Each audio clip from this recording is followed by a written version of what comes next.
तो स्कैफोल्डर की बहुत रिक्वायरमेंट होती है, क्योंकि स्कैफोल्ड, अगर आप साइट सेफ्टी के हवाले से बात करें तो साइट सेफ्टी में सिर्फ और सिर्फ निबॉश ही नहीं आता। और हम सिर्फ कंस्ट्रक्शन जॉब की बात नहीं करेंगे, इसके बाद फिर हम मज़ीद जॉब्स के अंदर एंटर होंगे।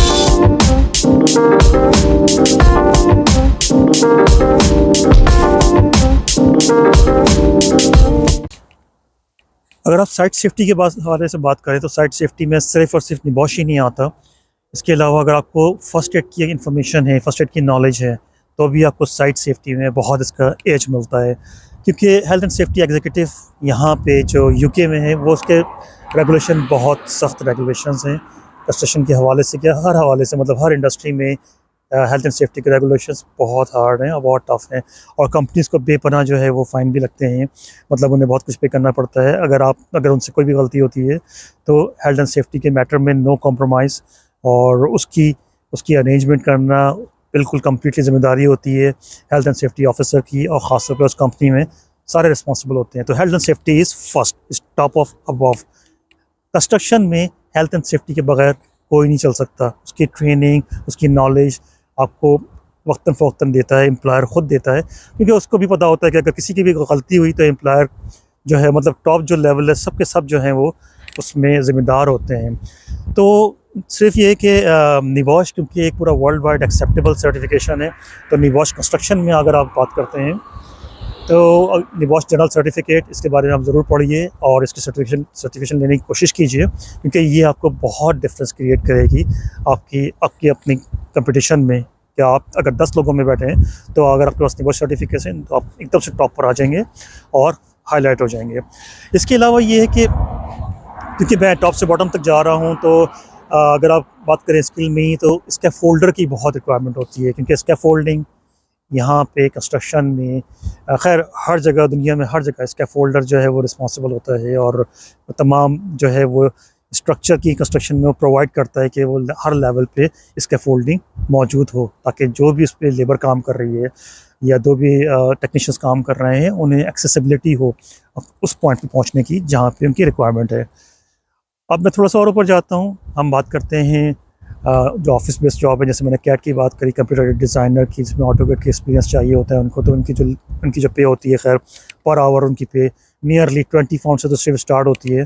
तो क्योंकि वो ऑटोकैड के अलावा, ऑटोकैड 2D 3D के अलावा, अगर आपको बिल्डिंग इंफॉर्मेशन मॉडलिंग की नॉलेज है, जैसे कि मैंने पहले बताया आपको, रिविट आपने थोड़ा बहुत पढ़ा है या उसके बारे में आप जानते हैं, तो इवन आप टेक्नीशियन ही क्यों ना सही, आपको उसका बहुत एडवांटेज मिलेगा। और कंस्ट्रक्शन इंजीनियर्स यानी सिविल इंजीनियर्स जो होते हैं, उनको अगर इसकी नॉलेज है, तो आप समझें कि ग्रेजुएट इंजीनियर्स भी हैं, तो भी उनको उसका बहुत प्लस पॉइंट मिलेगा। उनका तो बहुत ज़्यादा एक्सपीरियंस नहीं है, लेकिन उन्होंने BIM में उनको नॉलेज है। अपने स्किल सेट में रखिए, आपको इक्विप कीजिए इन तमाम टेक्निक्स से, इन तमाम जो है वो रिक्वायरमेंट्स से। अब मैं बात करूँगा प्लानिंग इंजीनियर्स की।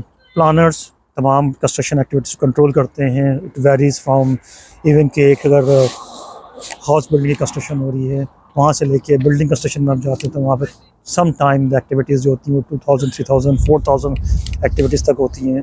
तो प्लानर और शेड्यूलर जो होता है, उसको उन तमाम एक्टिविटीज़ का पता होना चाहिए कि किन किन एक्टिविटीज़ का कैसे लिंक है।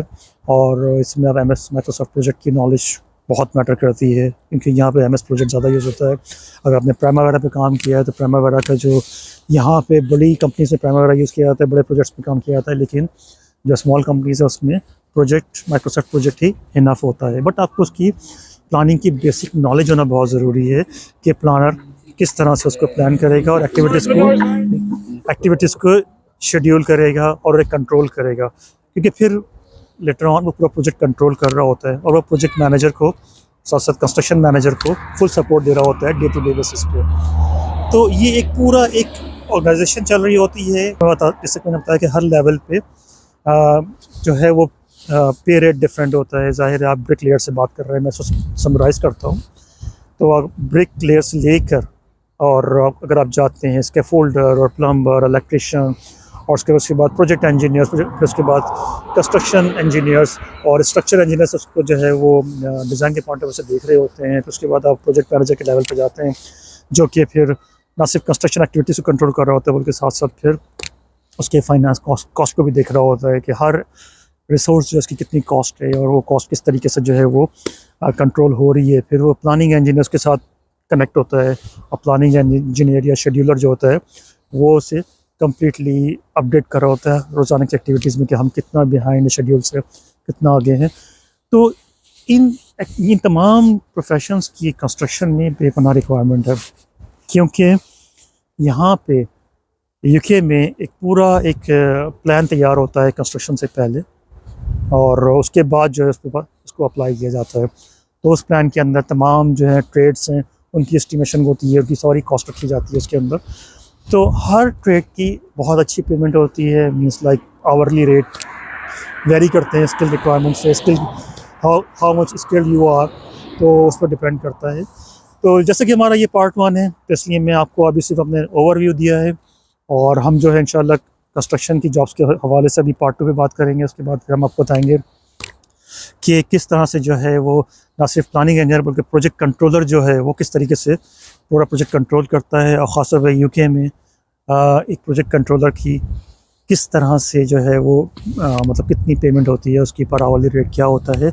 और फिर उसके बाद हम अगले अपने एपिसोड में आपको बताएंगे कि कौन कौन सी सर्टिफिकेशन रिक्वायर होती हैं। जैसे अगर आपने प्रिंस लेवल 2 किया हुआ है, या अगर आपने प्रोजेक्ट मैनेजमेंट प्रोफेशनल है, पीएमपी आपने यूएसए का आप सर्टिफाइड है, या आप पीएमपी की तैयारी कर रहे हैं, और अगर आप उसकी नॉलेज है मतलब, तो फिर आप एक पूरे प्रोजेक्ट के एनवायरनमेंट को समझते हैं।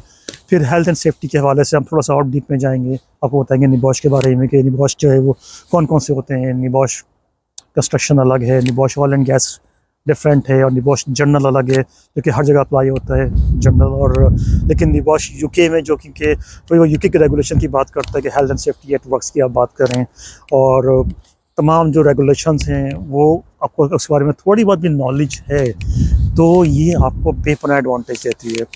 तो देखते रहिए हमारा चैनल, और हम इंशाल्लाह आपको मैक्सिमम इन्फॉर्मेशन देंगे, आपको एजुकेट करेंगे, और जिस ताकि आप जो हैं वो जब आप यहाँ पे अप्लाई करें, अगर आप इवन एप्लीकेशन के प्रोसेस में हैं तो आपको भी उसका एडवांटेज होगा, क्योंकि आपको यहाँ के रिक्वायरमेंट का अंदाज़ा होगा, यहाँ के जो सर्टिफिकेशन चाहिए, तो ये आपको बहुत ऊपर लेकर आएंगे, आपकी तमाम टॉप ऑफ द लिस्ट लेकर आ जाएंगे अगर आपको इन चीज़ों के बारे में नॉलेज है। तो इंशाल्लाह हम अपनी नेक्स्ट एपिसोड में मज़ीद डीपर जाएंगे। अपना बहुत ख्याल रखिएगा, और हम सिर्फ कंस्ट्रक्शन जॉब की बात नहीं करेंगे, इसके बाद फिर हम मज़ीद जॉब्स के अंदर एंटर होंगे कि अगर आप यहाँ बात करते हैं रेलवे सिस्टम की बहुत स्ट्रॉन्ग है, तो उसमें जॉब्स किस तरह की अवेलेबल हैं, ख़ासतौर पे इंजीनियर्स, टेक्नीशियंस और स्किल्ड वर्कर्स, स्किल्ड लेबर्स। तो इसको इंशाल्लाह अपने चैनल में कवर करेंगे। आपने सब्सक्राइब नहीं किया है तो उसको फौरी तौर पर सब्सक्राइब कर लीजिए, और वीडियोस को लाइक करना मत भूलिएगा, ताकि आप हमारी जो है वो आने वाली वीडियोस को देखते रहें, और आपको हम सिर्फ यूके के बारे में नहीं बल्कि पूरे यूरोप के बारे में आपको एजुकेट करेंगे, और बताएंगे कि यहाँ पे जॉब्स के हवाले से और रिक्वायर्ड सर्टिफिकेशन के हवाले से यहाँ पे क्या क्या रिक्वायरमेंट होती हैं, और किस तरीके से आप अपने आप को इक्विप कर सकते हैं। कमेंट ज़रूर कीजिए, इसको सब्सक्राइब ज़रूर कीजिए।